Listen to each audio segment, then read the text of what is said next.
what PUFAs do is they kind of create like a pre-diabetes like condition where we can't utilize glucose. This is like the hallmark of cancer, like where cancer begins is the cell is forced into this alternative route of generating energy. And it could do it. It's just not efficient, and it creates more toxic byproducts in the process. And polyunsaturated fatty acids like definitely contribute. You could say they force that process to happen, especially when they're in excess. And someone's under stress with adrenaline, cortisol, which will liberate free fatty acids from the adipose tissue for energy. So this is a big reason why the ketogenic diet, the intermittent fasting, the no sugar, not even fruit or honey. What happens when you restrict those things, like I did for years and years and years, is your body will start eating itself. And, people throw around gluconeogenesis. Oh, don't you know your body can make sugar? And then they never take the next logical step. How does it make sugar? And it makes that sugar by eating you. And it breaks down your muscle tissue, which releases inflammatory amino acids that suppress your metabolism. And then it releases from your fat PUFAs. Welcome to The Body Never Lies. I'm your host, Leela Lutz. Each week, myself and experts from around the world help you uncover the secret ways your body communicates with you to empower you in your own individual health journey. Okay, so what is a healthy fat? We moved away from trans fats like margarine and cooking oils, but just because a fat is not a trans fat does not mean it is a healthy fat. Now, someone who's moved deep into the study of fats, especially polyunsaturated fats or PUFAs, is Matt Blackburn. Matt is a health and longevity researcher and founder of the CLF Protocol, looking at what he believes to be the root cause of disease, calcification, lipofuscin, and fibrosis. One of the huge things his program deals with, of course, is an in-depth look at polyunsaturated fatty acids, what they are, what foods they are in. They are actually in a lot of health foods, how to balance them, and how to detox from them. So today we're going to be talking about all the different fats and how the body never lies to us about fat for optimal metabolism and health. Matt Blackburn, thank you so much for coming on The Body Never Lies. Thanks for having me. I'm excited. This is so cool. It's taken a while to set this up because we're in different time zones, different sides of the planet. I'm so excited to actually get to meet you finally as well. So this is cool. I've wanted you to come on the show today because you have been, I guess, someone that I've really looked to and sent my clients to on a resource for dealing with what I would say is probably one of the most toxic things in our food. And most people think that sugar is the worst thing that they can have, but what it really is polyunsaturated fatty acids, or known as PUFA. So I really wanted you to come onto the show today and talk about PUFA and exactly what they are, how they affect our health, the PUFAs that most people know about, and then the PUFAs that I think are surprising a lot of people these days because they actually appear in the health food, and a lot of people are eating clean thinking that they're doing something good for themselves, but in effect eating a lot of PUFA. So yeah, maybe we could start, Matt, with the trans fats and the cooking oils that we know about and move through the fats. Awesome. Yeah, absolutely. So I actually got into this because I was on the ketogenic diet. I was intermittent fasting. I was basically eating a vegan diet off and on for many years. I got into health in 2010. So about 10 years into this thing, and tried a lot of different things: fruitarian, vegetarian, different macronutrient ratio. And eventually my most extreme experiment was a soy and bean diet. So I was eating a lot of tofu, a lot of legumes, coffee black on an empty stomach, and only eating for 1 hour a day. So literally the opposite of what we hear is healthy from the metabolic health community and people like Dr. Raymond Peat, who was my big influence to kind of pull me out of that once I found his articles and his work. And I started experimenting with sugar and supplements like niacinamide and vitamin E, and starting to support my metabolism with carbohydrates and animal protein, especially. So it's one of those things where I felt the difference, and I saw the difference in my skin.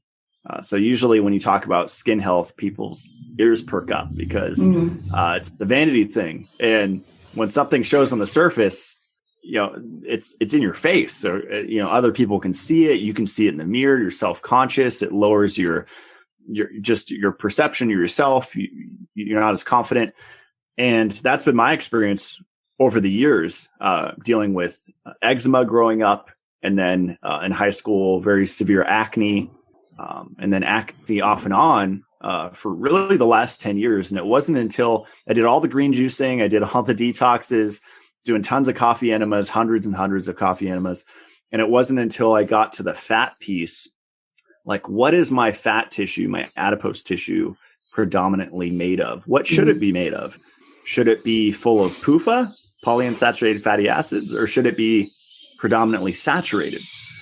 And thanks to Ray, I discovered it's predominantly saturated, and he cites studies on that to be true. And it's something you could feel. And so what we're really talking about here is an oil change. And we have been lubed up in a bad way our entire life, our entire childhood, with not only fast food, but so-called healthy food, as you mentioned.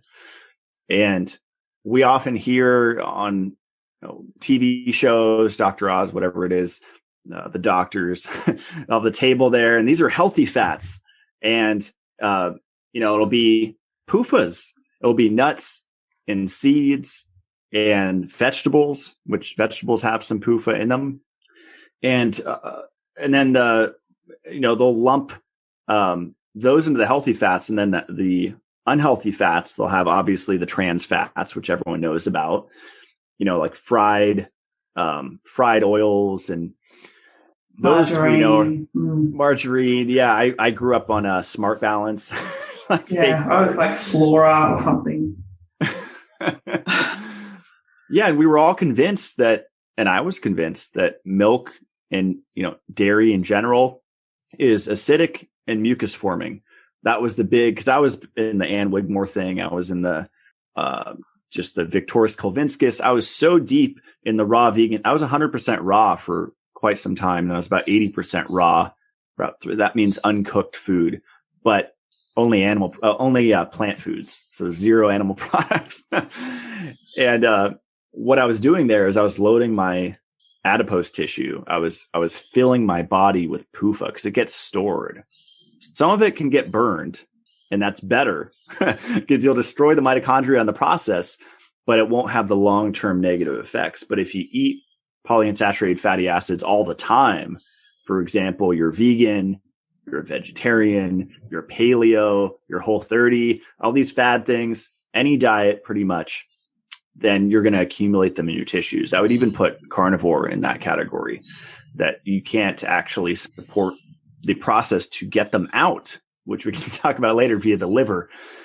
So to back up, polyunsaturated fatty acids are basically an umbrella term, and most people are familiar with omega-3s, and those are, quote, the good ones. And then omega-6s are the 3s are supposed to be anti-inflammatory, and the 6s, omega-6s, are supposed to be inflammatory. And it's all about the ratio, right? And you go and you get your blood test, and they say, oh, your omega-3 to 6 ratio, that'll show you how healthy you are. Got to start to question a lot of these tests, especially the tests that look at your iron, that look at all these different factors. Vitamin D is a big one that I always question. The reference ranges, who set the reference ranges, who raised the bar, who raised the speed limit on the freeway? Why did they raise the speed limit? Was there a reason for it? Was it driven by money? You start to get behind these industries, but especially the omega-3 industry, and you start to see that it is like a conspiracy. They pushed out the farms, the family farms, and now it's all about global warming has been the big programming, right? The last 10 years. And you have Netflix documentary after Netflix documentary saying go plant-based because the, cow poops and everything is destroying the planet. But meanwhile, human health and fertility and libido and strength and mental performance and memory and everything is built from animal foods. And specifically these fats, saturated fats, which are saturated with hydrogen. That's what it means. And so these unsaturated fats, basically, like when we talk about docosahexaenoic acid, which I used to sell, algae oil, that's a 22 carbon length fat with 6 double bonds. And those double bonds make it unstable. So it's more prone to oxidation by heat, light, or oxygen. And when the alarm bells started going off for me, when I was doing shots of this stuff, because I was drinking my own poison, 30 grams at a time, 30,000 milligrams. Wow. I started to listen to Ray and, hey, wait, my body's tropical. Even when I'm not in a sauna, I'm hot. I'm 98.6 degrees. Mm-hmm. Does it make sense to put this extremely unstable fat into my body? It doesn't. And I knew this years ago with olive oil, which it's always there's not something that's 100% PUFA. Even canola oil is not rapeseed oil. It's not 100% PUFA. It's about 90%. Even coconut oil, it's about 90% saturated. There's PUFA in coconut oil. It's still good. So it's always it's always going to be a balance. And when we talk about olive oil, depending on the source, it could be between 3% PUFA and 49% PUFA. And then it has some monounsaturated fats, which is a good bulk of it, and then some saturated. So it's always a mix with oils, and it's really just about emphasizing the ones that are predominantly saturated, like ghee, just clarified butter. I use that pretty much every day. Coconut oil, I like refined, but I don't think it matters too much. Tallow, even lard. There's some stuff that our grandmothers used to cook in. Exactly. Yeah. I mean, I grew up, my family is Sri Lankan, Indian, and ghee is what they used to cook all the time. And a lot of people don't realize that. So they go to an Indian restaurant and don't realize that everything now in an Indian restaurant is cooked in canola oil or cottonseed oil, and that's what makes them sick when they eat takeout food. It's not, we have this assumption that all these Indian people are healthy, but it's what they've changed in the modern world to cook with. Yeah, the same thing's happened in Mexico, I believe, with the Hispanic population, because the food down there, like their quote unquote diet, is pretty close to a metabolic diet.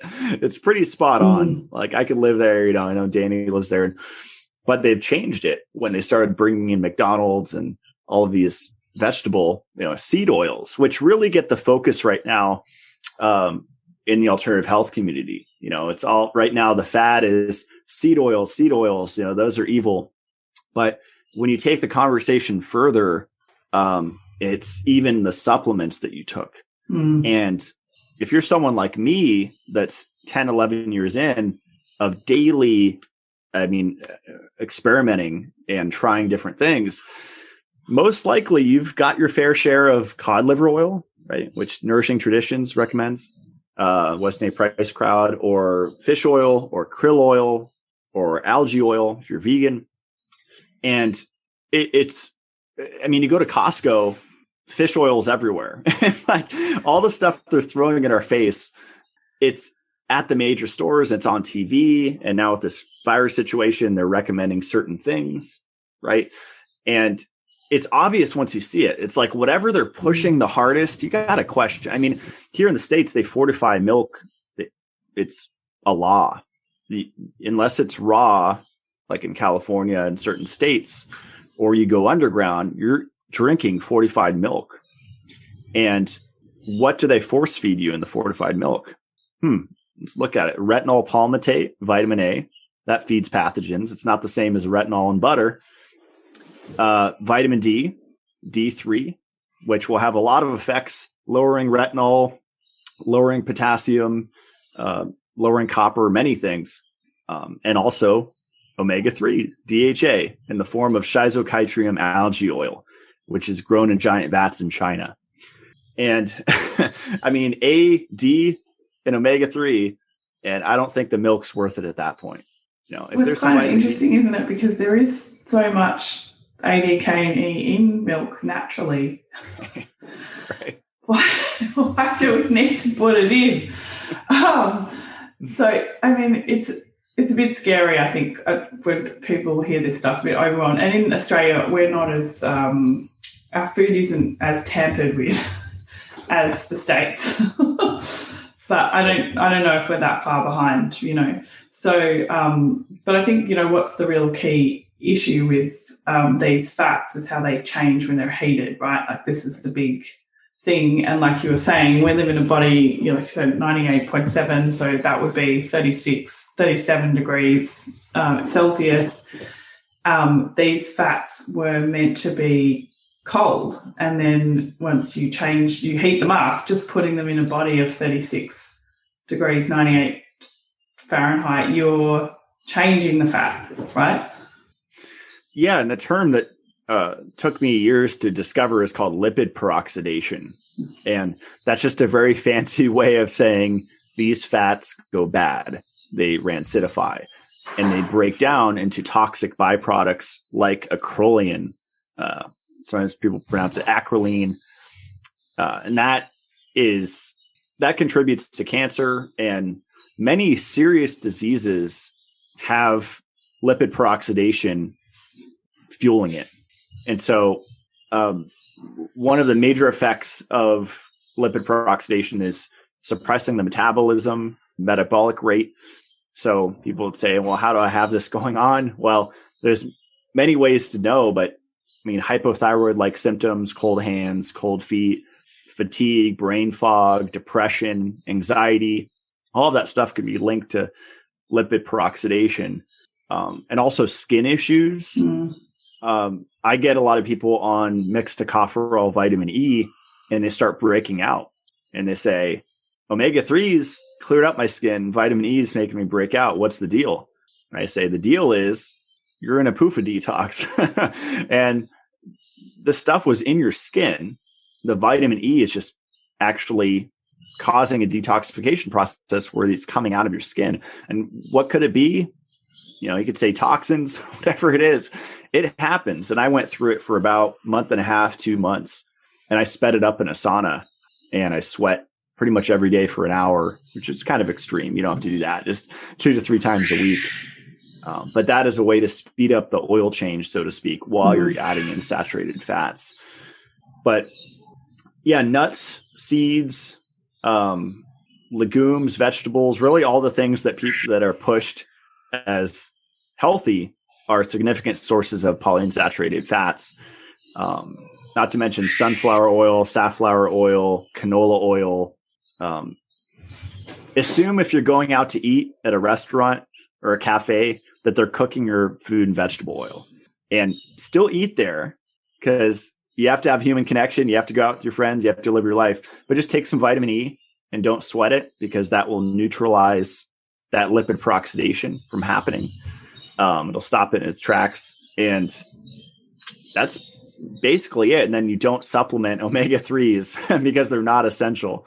When they were discovered by George and Mildred Burr in the early 1920s, they hadn't discovered certain minerals yet, like selenium, zinc, copper. Those were discovered in the 1940s. So they didn't have the full picture. And then they ran with the story that they're essential. And we still believe that to this day, where the fact is, if you create a quote unquote deficiency in quote EFAs, essential fatty acids, your body will make omega-9, which is called meat acid, which is more stable. And even oleic acid is a healthier fat. It's really about all things I mentioned before. And then if you want to detoxify, create your own little program. If all you did was eat saturated fats, that's okay.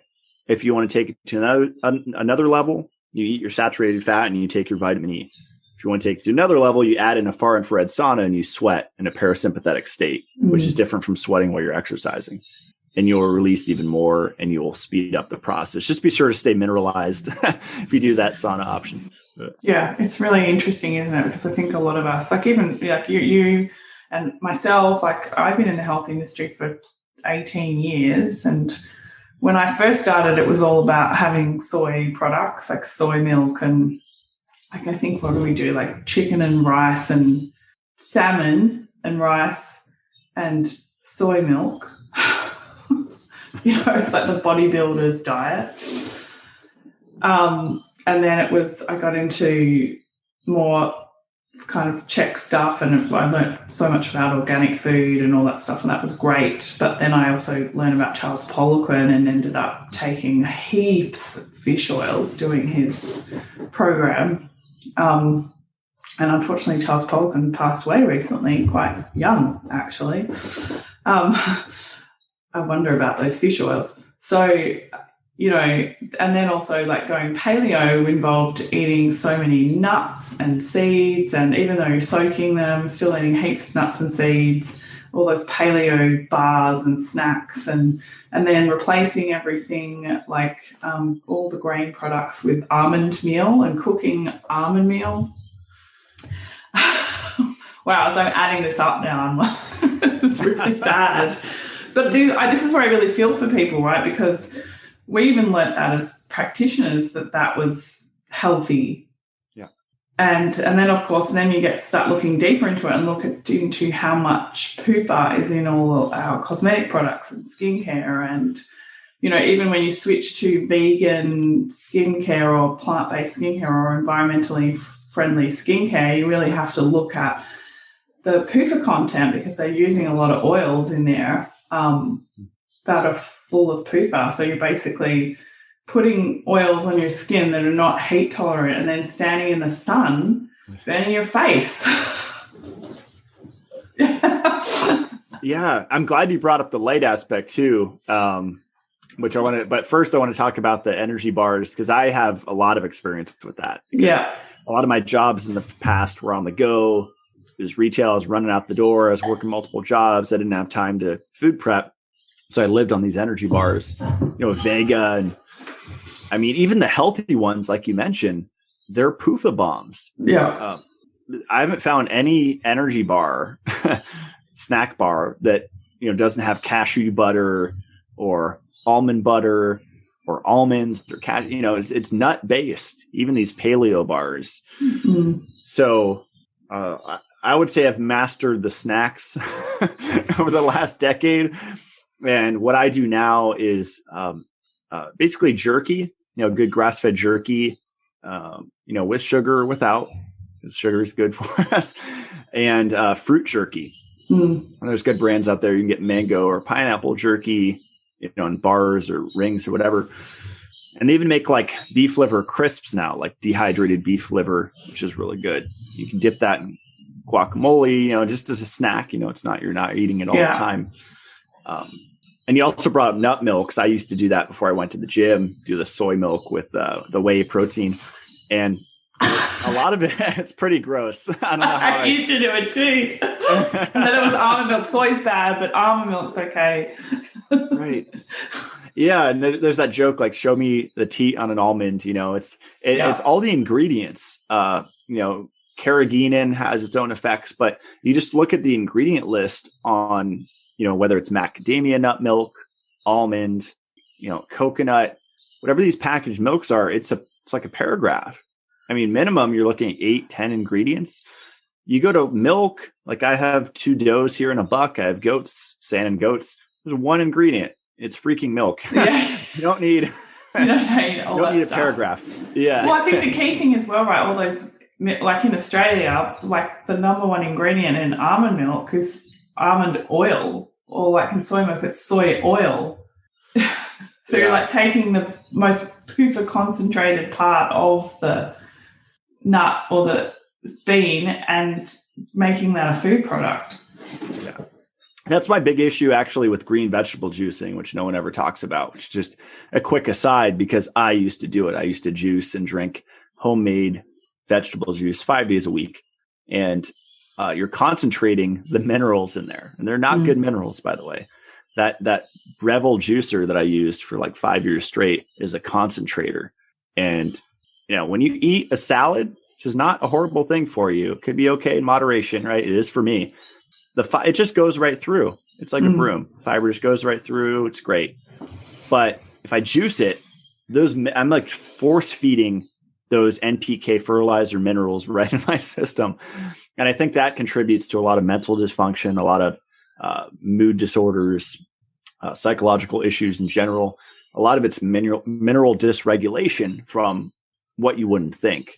And yeah, it could be from the nut milks, but also this green vegetable juicing thing, which I don't know if that's turned into something in Australia, but it's definitely been huge over here in the States for quite a while. Yeah, definitely. I think last year everyone was really big on celery juice. Everyone's asking me, why did I do celery juice? I'm like, well, it's a lot of celery. It's a lot of celery and a lot of effort. Yeah. But yeah, I did juicing too because I thought juicing was meant to be good for you. So everybody listening, don't feel bad about stuff. Like Matt and I have done it all. Yeah, and 2 questions you have to ask. What water are they growing the celery in? And what fertilizer are they growing the celery in? Those are 2 big questions. Yeah. That juice is causing harm, in my opinion, in most cases. Yeah, 100%. Well, that's the thing too, right? So if you're going to go organic and check out the farmer and you're going to have to get a second mortgage for your celery to make enough juice. Everything is so extreme. And this is the thing with all these fads is, and like Matt's saying, there's PUFA in everything. But it's when you overconsume something, you're forcibly like taking fish oil. I think the key thing with fish, right, is they're in the darkness, in the water, in cold water, right? And that's the problem is that when we ingest those fish oils, we're exposing them to light and heat. Do you know about Ray's experiment? I was listening to him talk the other day about his experiment where he put soy oil in a canister, I think. And once he closed off the oxygen to it, the canister just like rose in this. He put it in water and it just floated to the top because it sucked up so much oxygen. And then people don't understand, right, that we need oxygen in our cells. And all these oils are just sucking the oxygen out of our cells. Could you talk a little bit more about like those physiological effects so people can, have an understanding of why, and also help them? They look into it more. Like you guys have to be your own scientist and your own researcher. That's the only way to get through this life, I think. Yeah. So we've all heard the term oxidative stress, and some people say oxidative stress is the root cause of disease. And another way of saying oxidative stress is rusting. So oxygen could be a medicine for us. There's books about that, the oxygen advantage. People are into all these breathing techniques. And that's great if we can use it. If we can't use it, it's actually a poison. And that's if it's mismanaged. So not only oxygen getting to the cell, but actually being utilized to create ATP or energy. And I believe this is the root cause of most people's issues when we get down to the basic fundamental level of why is everyone so screwed up. Everyone's dealing with something, right? Some chronic condition. Why? I think it comes down to oxygen being mismanaged. And yeah, the PUFAs, what they do is they, as you said, rob the body of oxygen. They'll actually force the cell into an alternate energy producing process. So normally we'd produce energy with oxidative phosphorylation, and we'd use glucose and we'd make energy, and it's all good. And there's not much harm that's created. There's not many free radicals that are created from that process. But what PUFAs do is they kind of create like a pre-diabetes like condition where we can't utilize glucose. And so this is getting into like Otto Warburg stuff. That this is like the hallmark of cancer, like where cancer begins, is the cell is forced into this alternative route of generating energy. And it could do it. It's just not efficient, and it creates more toxic byproducts in the process. And polyunsaturated fatty acids, like, definitely contribute. You could say they force that process to happen, especially when they're in excess, and someone's under stress with adrenaline, cortisol, which will liberate free fatty acids from the adipose tissue for energy. So this is a big reason why the ketogenic diet, the intermittent fasting, the no sugar, not even fruit or honey. What happens when you restrict those things, like I did for years and years and years, is your body will start eating itself.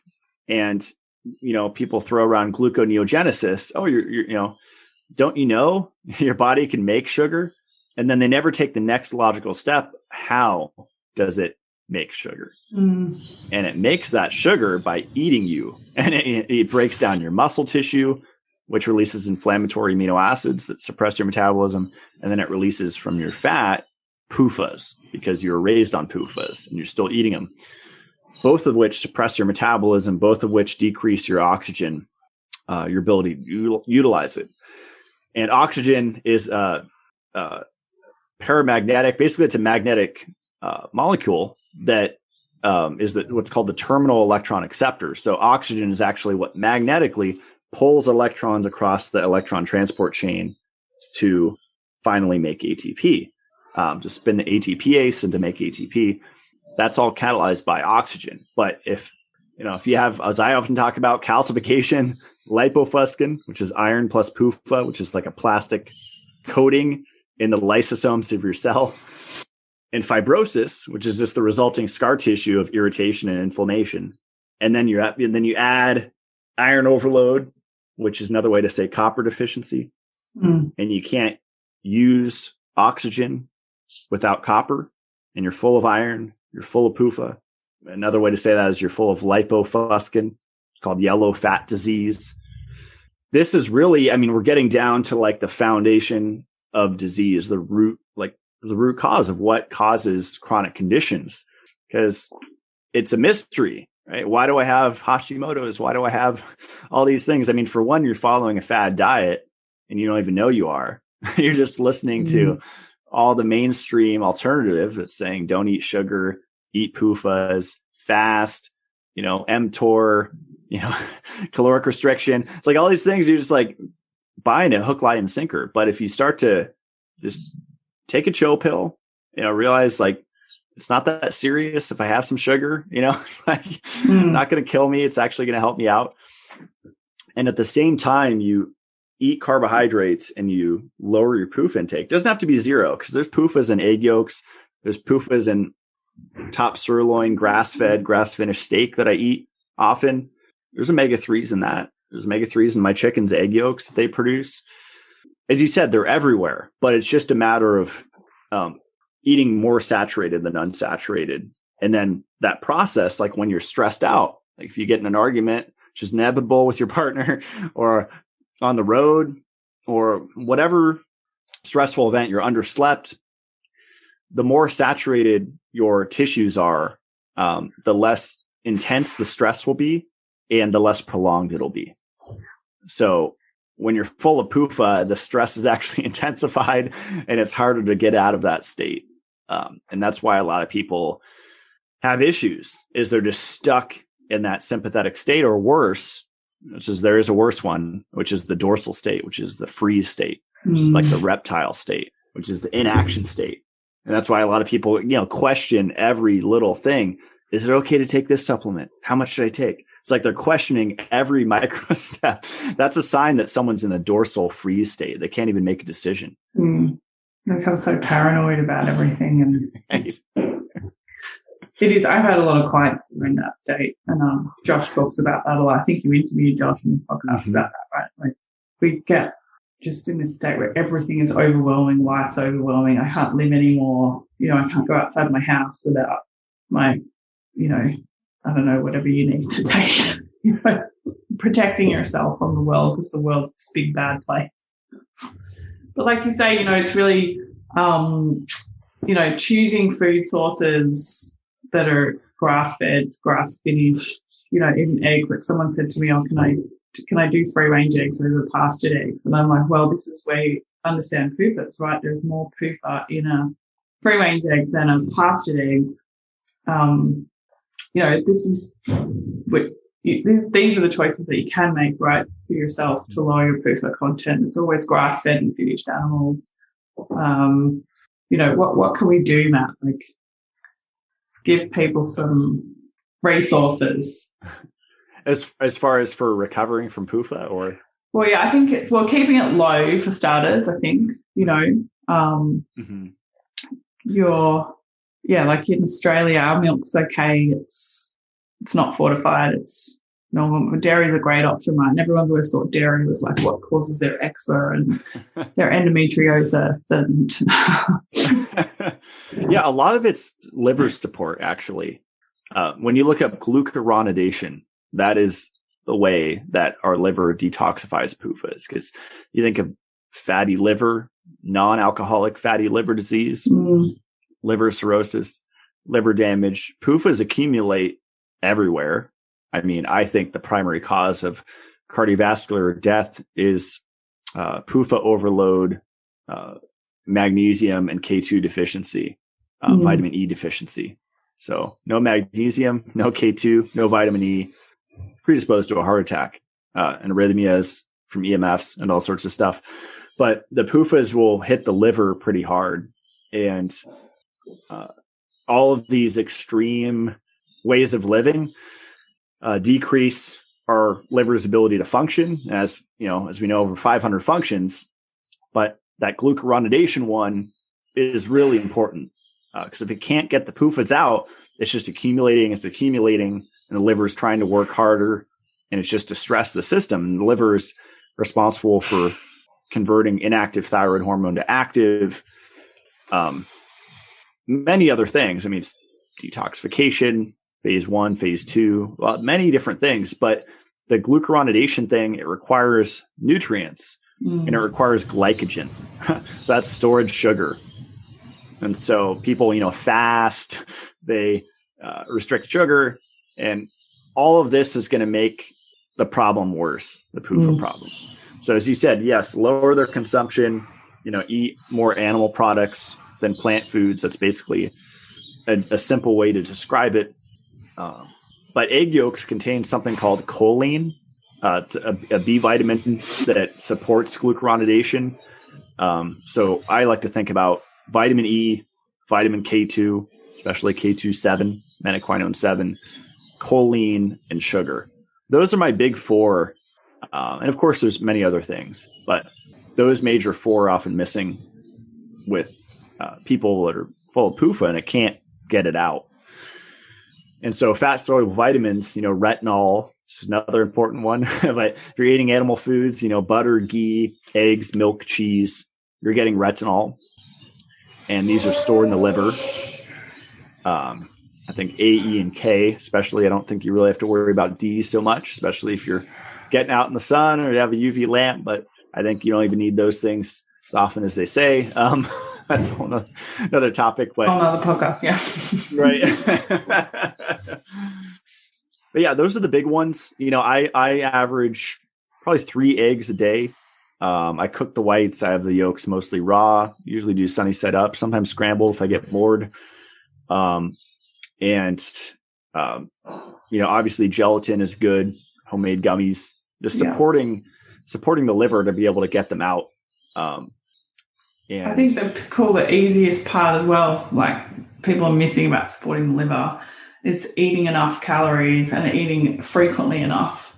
This is what you were talking about with the fasting. I mean, I know that my mum has fatty liver disease, and she's like, I don't understand how I have fatty liver disease. And I'm like, it's because you're a nurse and you do shift work and you work for hours and hours without eating.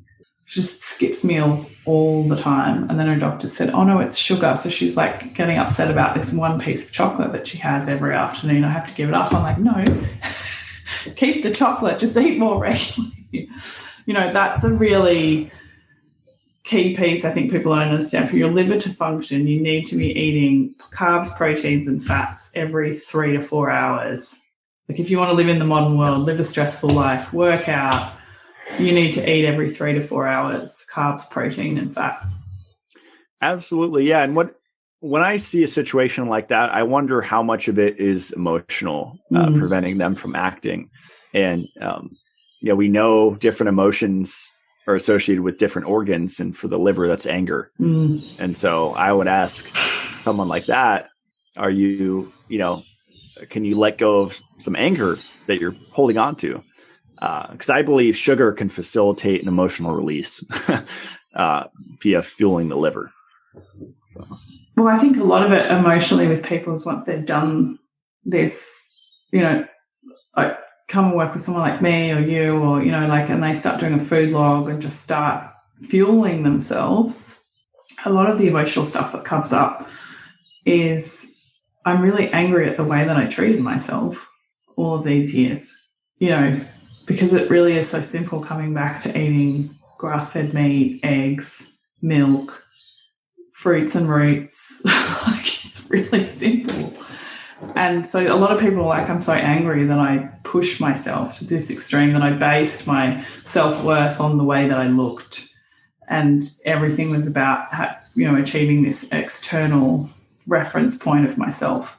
So that's, I think, a big anger thing that comes up. And this is why I think people don't like doing food diaries either, because it's a really emotional journey. Like it's really confronting. And all of a sudden feeling after years of not feeling, because you're not really feeling when you're drinking your algae oil and your whatever you're doing. You're in that like third rung of the nervous system, right, where you're pushing away feeling, and you're using all of these diets to not feel. Like I think most people would find it really confronting what you're doing, like going out to live in nature in this silence with yourself, basically. Yeah. Yeah. And I think, like cold thermogenesis, ice baths, cold baths, I used to do those naked at noonday sun. And I think they served me in that time because I definitely did get a head buzz that lasted a good 6 hours. It was like extreme high. Could have been some adrenaline. I don't know, but it felt good. That's all the rage in Australia at the moment. It's all the rage. I feel like what people are attracted to that because they're not feeling on a regular 100%, basis. Yeah. They want to skydive. They want to do ice baths. They want to do something that gives them a thrill. Where, I don't feel like I really need that anymore because I'm feeling, more than I ever have because I'm nourishing my body in a balanced way. I also forgot to add kind of a little, going back for a minute, coffee to that list. And this is a subject that I'm really passionate about because I've had quite the journey with it. I obviously started like a lot of people with, the butter, MCT oil, black coffee, that whole thing. And then the last 2 years I've been experimenting really heavily with eating, before or after. And I've come to eating breakfast before coffee. Then I usually wait a half hour to an hour before I have it. But coffee with caffeine for the liver is incredible. I believe it's done wonders for my skin. I believe it's done wonders for my entire body. And caffeine gets such a bad rap saying, it'll stress your adrenals and all these things. But it has a totally different effect, a metabolism supporting effect instead of a suppressing effect when you have it with food, as you probably talked about on the show. But I just want to emphasize that coffee for the liver, that's why coffee enemas, I've done probably 500 coffee enemas. They're beneficial because of the coffee. Yeah. and it's the compounds in it, chlorogenic acid, there's B vitamins, there's some magnesium, there's so many things in it that are helpful. But again, you don't have to go to that extreme of shoving it up your butt. Right. You can just you can drink it. I mean, I've done coffee enemas and I think they were really helpful at a point because I had some parasites and also obviously I had iron overload. But that's what people don't understand is that the coffee enema is helping the liver with the overloaded iron, which is what's feeding the parasite, not this whole detoxing, cleaning the gut thing that they think it is. Right. And the gallbladder too. It's beneficial in the gallbladder too. Yeah. Yeah. But it's people overdo it. And I mean, I was doing them daily, and I know a lot of people still do that. It's like, once a month, a few times a year. You don't have to go crazy with it, you know? So. Yeah, once a month is good. It's also like, but that's another one of those things, right? Like I'm very careful with clients is that sometimes that's the only way they can poop as well, right? And then other times it's like, well, this is actually your alone time. You needed an excuse to go lie on the bathroom floor with a whole bunch of coffee up your ass, because that's the only time nobody will talk to you, because who wants to talk to you while you've got a whole bunch of coffee stuck up your ass? So this is actually... like we have to question these motives for people doing stuff and why they get addicted to stuff, right? And so I think for a lot of people, it's like time on my own. When I was doing it, I found it disruptive to my relationship. I was like, this is not good. This is taking up too much time. I want to go and hang out with my partner. They're getting jealous of the coffee enema bag. I'm hanging out with this coffee enema bag. Yeah, I had Georgie Dinkoff on my show talking about cannabis, alcohol, and tobacco, the hormonal effects. That was one of my favorite shows because I think a lot of people are on those substances and they almost go together, right? It's like speedball or whatever for creatives and writers and actors and stuff. But I think they've been so perverted. And I think the main question I always tell people is, why are you using it? If you don't know why, if you're using them to numb out, then you got to stop until you figure that out. So. Yeah, well, I think we're going to see this resurgence of like CBD oil, people using it for sleep, right? And it's like, well, you have to address why you're not sleeping. And normally it's because sleeping is a metabolic, it's an energetic function, and you need energy to sleep. But people are so much happier to skip meals and not prep their food and scour the internet on how they can get some CBD oil and, take that instead of just living a balanced life and building a foundation. Yeah, I guess anything could work, right? I mean, my show with Jim Stevenson, he was talking about the placebo effect, and how people have had their hair fall out with placebo chemotherapy. And that's like an extreme biological effect. So if someone wants to take a supplement, I'm of the belief anything could cause anything and anything could cure anything. So our belief is really powerful. But you could spend a lot of money on a placebo. Or time. A lot of money and a lot of time. But again, it's that, like, I feel it's really pushing away from yourself. Like the inability to, or the discomfort of just actually sitting with yourself and cooking yourself food. What about skin? I mean, we kind of got into a little bit and then we got sidetracked, but about PUFA in the skin and when you go out in sunlight. Yeah, so this is a topic I really enjoy because it's why I got into omega-3s in the first place. With selling them, so 4 years ago, because of the relationship between PUFAs and light. And my belief system was completely inverted to what I understand now, to where I thought that they actually, let me back up here. I was researching light therapy.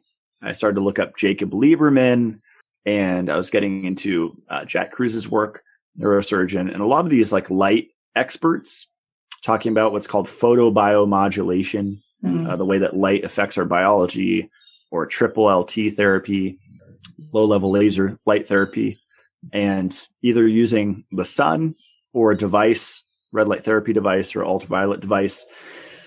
I started experimenting heavily with this, and in combination with a heavy seafood diet, I was probably eating 24 oysters a week and salmon every single day. Because when I do something, I'm like, let's see if it works. I did this for 6 months. You're all in. And while I was doing that, I was I had a grounding rod sticking out of my ice tub. I would do the D-Minder app, the whole deal. I had a pregame, and before I went in the ice bath, naked noonday sun. I was trying to basically absorb as much light as I could, because I said, wow, all these different colors of light, all these different frequencies have different effects on my body. And I can make a lot of compounds just from photons. and then the neutrinos, the electrons, it really does build our body. There's a lot more to sunlight than just vitamin D. It does a lot, but there's a lot of context, and the context is the condition of our skin, what we consumed up until this point and what we're consuming now. And so, for example, if you're at a festival or at a concert and, they have their fried foods and you eat a bunch of fried food, which is not inherently evil, but you just have to be aware when you're eating it, better take some vitamin E, or you better keep your butt out of the sun, because you will get fried like a lobster. If you eat fried food and you go out in the sun, you can see it on the beach, all these beach cafes. You can see it in people, and even people that wear sunglasses that aren't giving their eye the signal, they are more prone to getting sunburn because it's a mismatch. Their body can't even tell. They're blocking all the blue light with these crazy sunglasses during the day, and they're creating a mismatch. And so your body will actually create sunscreen, or create internal sunscreen, but you need the eye stimulus to do that. So, not to get off on a tangent there. Well, yeah. So it's basically like the PUFAs are in your fat, which is in your skin. And then you go and standing in the sun, and they already don't like being 36 degrees or 98.7 degrees. But now they're like super hot, right? Yeah. Yeah. And I was going off one or two studies by a Dr. Bazan, Bazaan, which was like the PUFA king, where he was looking at basically the short loop of DHA in the eye and then the long loop that goes down to the liver, and the effect that light has on DHA. And it was kind of like a recycling. And knowing what I know now about lipofuscin, that gets excited and actually emits green light, funny enough, with light exposure, with blue light exposure. You hit lipofuscin with blue, it releases green, like around the 555 nanometer range. Wow. And that could cause alone some harmful effects. Because green light, that disrupts our circadian rhythm, especially if that's in your retina, especially if that's at night, especially if it's happening all night long. We don't want green light at night, even like internally in our eye. So, not getting too crazy. Yes, to simplify it, what you said, PUFA stored in the skin definitely predispose our skin to what's called photo damage. And I've experimented with just eating a lot of saturated fat before going and sunbathing, and I feel like I could withstand the sun longer. And when I was vegan, I used to, like this one camping trip, I actually brought my juicer and a bunch of, I think it was celery.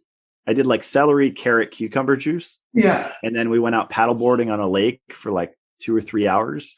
And I'm almost albino, and I didn't burn at all.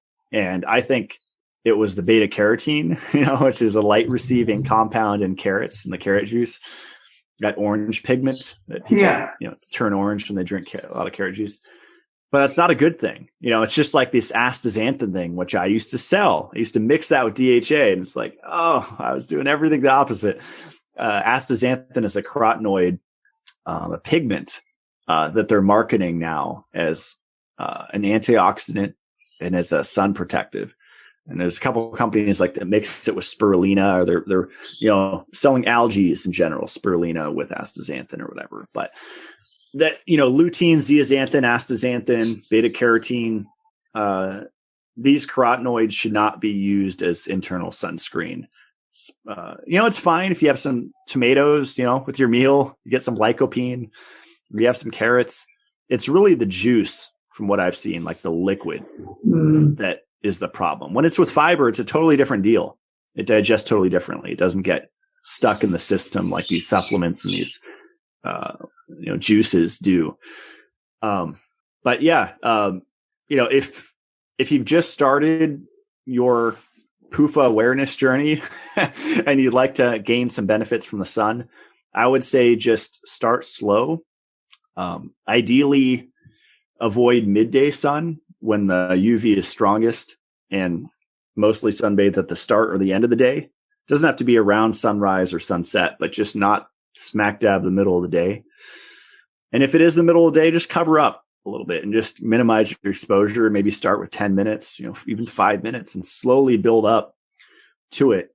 But using red light therapy before you go out, taking vitamin E before you go out, nothing crazy. It could just be one capsule, or you can take more. I take more myself.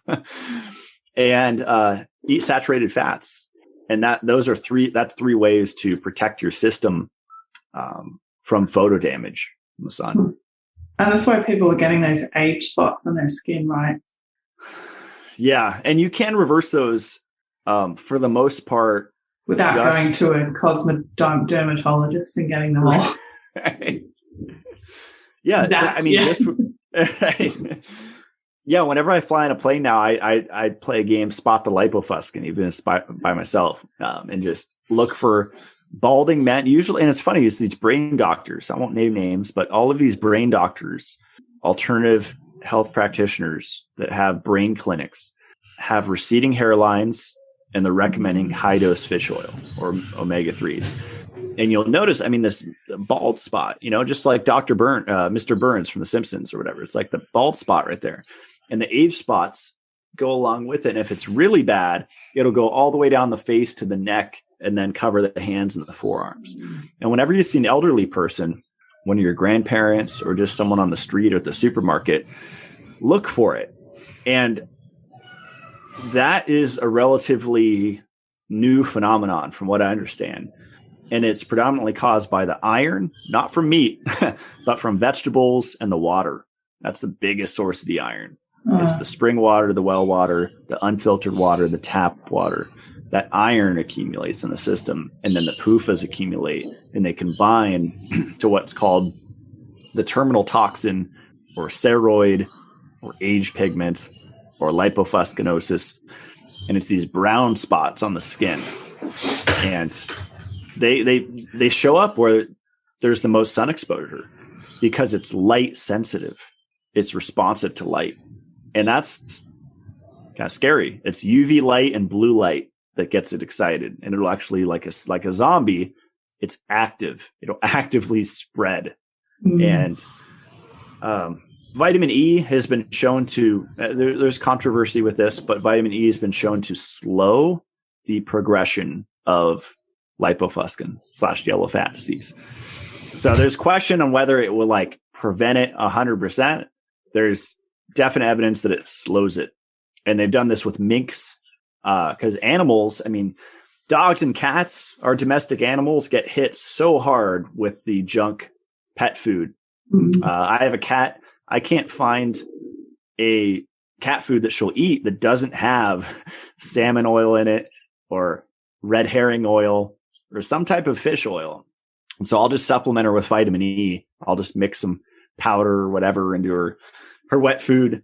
But if you have a dog or a cat and they're decrepit or they're getting messed up, look at the food and the water. Most likely they're getting slammed. And I always tell people, for their dog especially, Shilajit, because cats are really picky. But if your cat eats Shilajit, great. Shilajit, gelatin, vitamin E. That's like a recipe to bring your pet back to life. Just a little side there. But and yourself as well. Right. So yeah, I think I never want people to listen to these episodes and get overwhelmed. And it's called The Body Never Lies for a reason.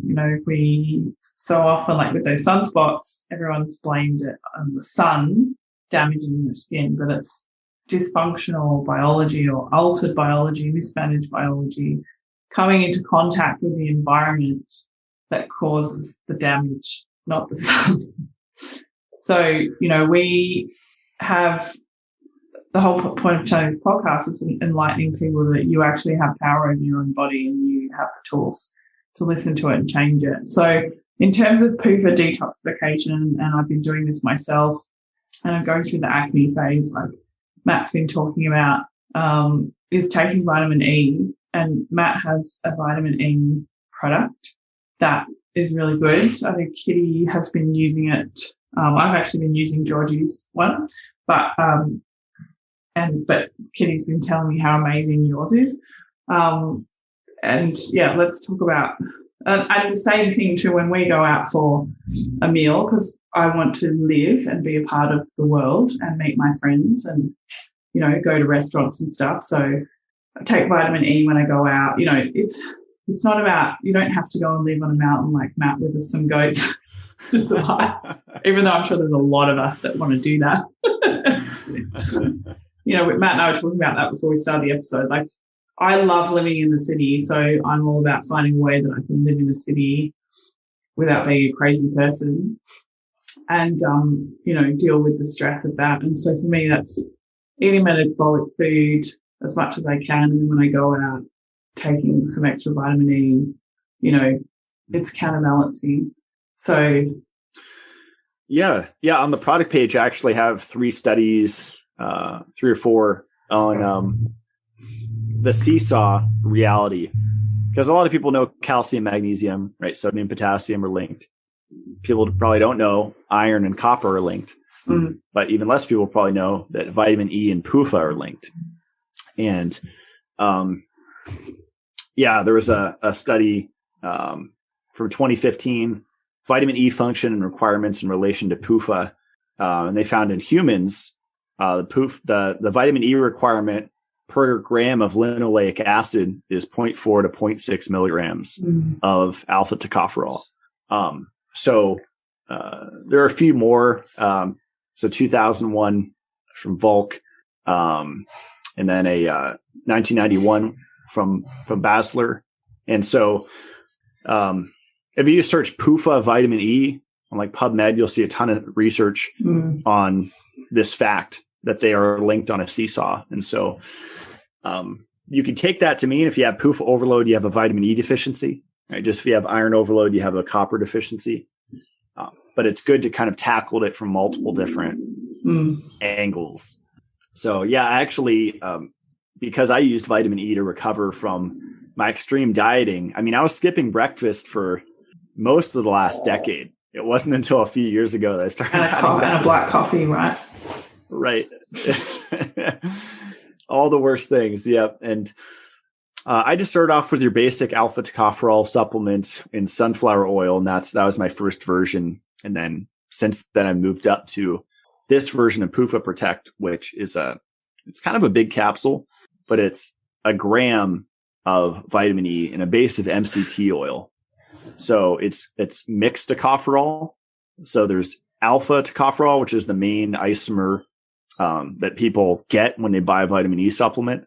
But then there's also an equal amount in this one of gamma tocopherol. And in the research, it's been shown that alpha and gamma work better together to inhibit lipid peroxidation, which is the breakdown of those PUFAs, than just alpha alone. So they're like a team. And then there's also beta and delta in there as well. And some people get crazy because there's the tocotrienols and the tocotrienols, right? So there's 4 and 4, 8 isomers total. And I don't really buy the all natural perspective that people have. Like methylene blue, it's a synthetic, right? But it works. Yeah. So do we always have to consume everything in its perfect natural form? I don't think so. I think we got here in an unnatural way, so we're going to have to use an unnatural method. And from my research, the tocotrienols are unsaturated, whereas the tocopherols, the 4 isomers, are saturated. So the PUFA Protect I sell is saturated, whereas if you buy, there's other vitamin E products that are tocotrienol based, like rice bran solubles, for example. If you take that, that's tocotrienols. Those are unsaturated. So we don't need to add more unsaturated compounds to our body. No, we don't. Yeah, cool. So you can buy it on Matt's website. You ship all over the world, right? I do. Yeah. And I would say just here's the one caveat. Start slow because medium chain triglyceride is basically refined coconut oil. And I think it's amazing for the body. I think it's amazing for the gut. You know, if you're not guzzling it, of course, but a lot of people are so sensitive that even one capsule will cause nausea or diarrhea, or some type of reaction. And so you can minimize that by having it with a really fatty meal. So have it with a substantial meal, maybe beef and rice, or your breakfast or whatever, the first time you have it, don't have it on an empty stomach unless you're used to MCT oil. Like I can take 2 or 3 on an empty stomach and I'm completely fine. Yeah. But that could be because I've been taking MCT oil for years. So that's one of the things I always tell people. It doesn't have to be my supplement, find one that works for you. And everyone's so sensitive that one little change in each little supplement might affect someone differently. So I'm just a big proponent for vitamin E. The Shoot brothers, Herbert Bailey, actually, he wrote books based on their work. These were Canadian doctors that treated over 100,000 people with cardiovascular conditions using vitamin E therapy. But even mental retardation, eye disorders, mood disorders, vitamin E has been used for so much. It was originally the fertility vitamin. So a lot of people that are struggling with infertility, trying to have a kid with their spouse, probably vitamin E deficiency. Or if they're under a lot of stress, vitamin E is a good way to go. If they're constantly on the go, if they're constantly driving or exposed to EMFs, vitamin E is very protective. Or if they're exposed to a lot of sun. So it's not just a chain breaking antioxidant like you hear about. It does so many things. And even if you just used it when you went out to eat alone, that would be helpful. But if you do that, plus you take maybe just one a day at home, then you could start to, a lot of people see benefits in their skin, in their energy, their mood, tons of things. I mean, it's a really powerful vitamin, you could call it, but it has a lot of effects. It does. And yeah, I think it's that really important to go slow. Like I take it myself. I notice if I take too much, I get really bad breakouts. I think that's why I've been breaking out lately. I've been upping my vitamin E and I think I've gone a little bit too. But yeah, it's anti-estrogen. It's, so many great things, and just something to help with detoxifying all those PUFAs that all of us have been brought up on. Absolutely. And I would say if you're near the beach, go in the water, because that magnesium chloride, that magnesium sulfate is so good for the skin. I'm very fortunate to have my little float tank, but you'll notice it'll have an effect on your acne that's very beneficial. So I feel like that's an overlooked little therapy, just exposing your skin to salt water often. That's true, hey? Because I know I was looking at this coffee scrub that's really popular in Australia. I don't know if you know it. It's called Frank Body. They're actually a really great story in terms of a business. They launched this whole thing off Instagram, and I was more interested in their business story, but their product has been quite successful. And like coffee scrub with so it's got vitamin E and salt, and so it's like the 3 perfect combinations, right? Sea salt, vitamin E, and coffee as this skin scrub, and it's actually working out really well. You could, of course, just make your own. You don't have to buy someone else's. But yeah, like this, there is a lot of science behind why that works, and that's so simple. Like, I think people feel like everything's so complicated because we've made it so freaking complicated. You don't need a skin product that was spent 20 years in a laboratory, and is in a bottle that makes it $100. You can go and make your own coffee scrub after your coffee grounds in the morning with some coconut oil, some salt, some vitamin E oil. Done. We make it so complicated. The simple thing is, like I said, eating metabolic food every 3 hours. Like, that's going to help detoxify your PUFA as well. Like, you don't have to go to extremes. Yeah, no, it also, stuff. That's a really good point. Yeah.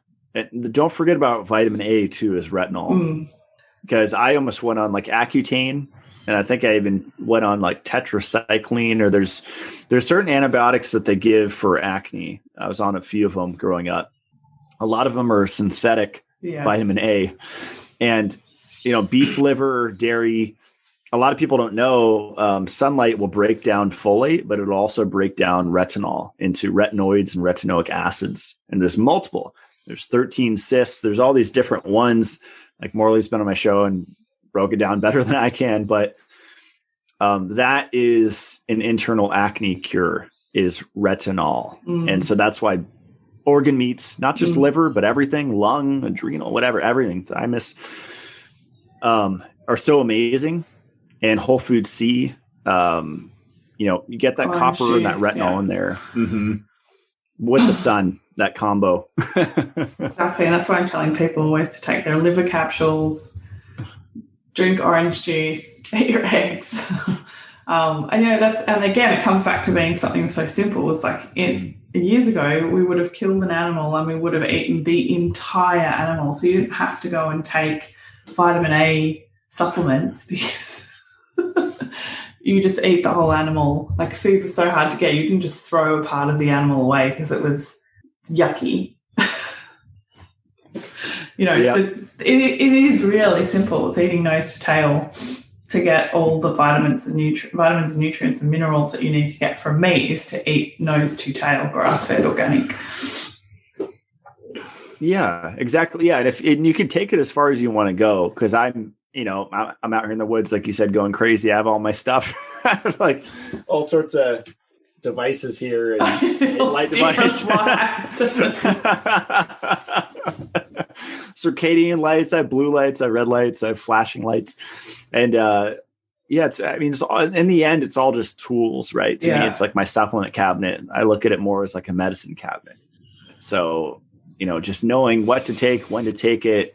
And like you said, it doesn't have to be complicated, but having the options are nice. Yeah. And so, I think something I'm a big proponent of as well is red light, like having a red light, because COVID happened and I went from working in a clinic to being on a computer all day, and I definitely felt the stress effect of that, and I definitely felt how much harder it was to wind down in the evening. But even simple things, like I was talking with Libby about, Libby Westcombe the other day about recovery, is that how important it is to work your aerobic system and just walk and nose breathe, and how little things, like for different people, are going to mean different things. Like I have very dark skin. I need a lot of sun exposure, and I wasn't getting that. And then I went on a holiday and we cooked all our own food, did everything. So everything was the same. The only difference is that I was sitting in the sun most of the day and I felt 100 times better. So I think like we forget like all the simple things that your body needs to do. It's not complicated. Yeah. There is a lecture. Let me see. Alexander Wunsch, if you want to have your mind blown about light, there was a great Vimeo video. It was how light controls matter. It was an 1.5-hour lecture. That is one of the most mind-blowing videos I've ever seen. I mean, talk about, complexity, but it'll get you excited about sunlight. Because like I said, that vitamin D part, it's just such a small part, that hormone D. Yeah. It's good, but I mean, there's beta endorphin, there's nitric oxide, there's so many other aspects that happen, breakdown of retinol. There's just literally thousands. I mean, I believe your body can actually make compounds from it that you need. But yeah, if you don't have access to that, like me, 5-6 months out of the year, it's overcast here in North Idaho. I utilize red light and it's amazing. I feel the difference if I don't use it. Even just 5-10 minutes a day. It's awesome how the dosage is not very long. You don't need a lot of it. So. And so it's actually quite cost effective. You don't have to spend a whole lot of money. There's quite a lot of YouTube videos on how to make your own red light. There's Red Light Man in UK that I went with and got, something. I was too, I don't have time to make my own red light. I'm just going to go and buy one. You don't have to buy a $1,000 body light.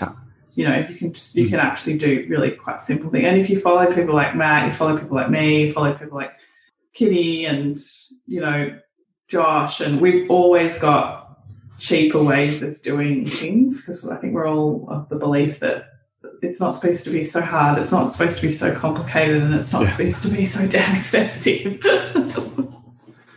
Right. Yeah. And hopefully people like me can spend the money so I can mess up and you don't have to, which I've done over the years. Oh, you're doing this public service that you're doing that. The lab rat.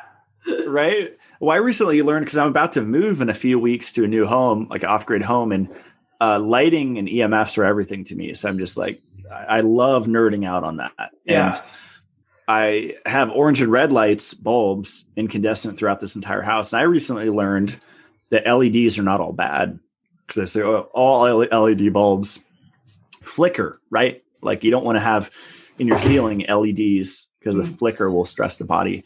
There's actually a nuance. It's not all LEDs. Certain brands do not flicker or as much as incandescent bulbs.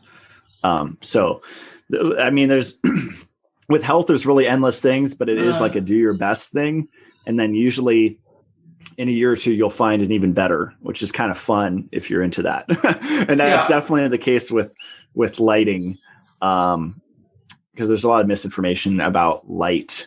And I mean, if your partner doesn't mind, your family doesn't mind switching out all your bulbs for red and orange and even yellow bug lights, like close to firelight, you'll have a huge benefit with your health, because that does harm the skin when it even hits the skin. Like forget the eyes, like blue blocking, that's great.